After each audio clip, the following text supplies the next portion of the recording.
নমস্কার বন্ধুরা, আমি রণদীপ হিস্ট্রি দর্পণ এডুকেশনাল চ্যানেলে তোমাদের সকলকে আবারও স্বাগত।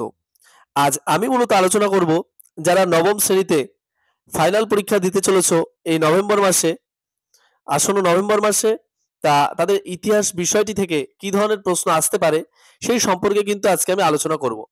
পূর্ববর্তী ভিডিওগুলোতে কিন্তু আমি প্রতিটা অধ্যায় থেকে যে ধরনের প্রশ্ন আসবে 4 নাম্বার এবং 8 নাম্বারের ক্ষেত্রে সেগুলি সম্পর্কে কিন্তু আলোচনা করে দিয়েছি। আজ আমরা পঞ্চম অধ্যায় সম্পর্কে আলোচনা করব এবং এ প্রসঙ্গে একটু বলি যে তোমাদের কারো যদি মনে হয় যে প্রশ্নগুলো আমাদের দরকার, তাহলে অবশ্যই তোমরা কিন্তু পিডিএফ সংগ্রহ করতে পারো সম্পূর্ণ হাতে লেখা। আমাদের অফলাইন ব্যাচে যে পড়ানো হয়েছে সেখান থেকে কিন্তু আমরা এই লেখাগুলো সংগ্রহ করে রেখেছি, সেখান থেকে কিন্তু আমি তোমাদের দিতে পারবো। তাহলে তোমরা অবশ্যই যোগাযোগ করতে পারো একদম স্বল্প মূল্যে, এবং প্রতিটা অধ্যায় থেকে একদম স্বল্প প্রশ্ন থাকবে, খুব বেশি প্রশ্ন কিন্তু সেখানে থাকবে না। তাহলে শুরু করা যাক আজকে পঞ্চম অধ্যায়ের প্রথম প্রশ্ন।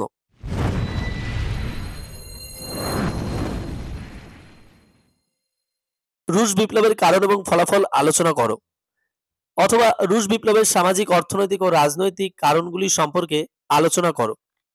নেক্সট যে প্রশ্নটা তোমাদের পড়তে হবে, উড্রো উইলসনের 14 দফা শর্তগুলি সম্পর্কে আলোচনা করো। নেক্সট 1929 সালের অর্থনৈতিক মহামন্দার কারণ ও ফলাফলগুলি আলোচনা করো, মোস্ট ইম্পর্টেন্ট প্রশ্ন।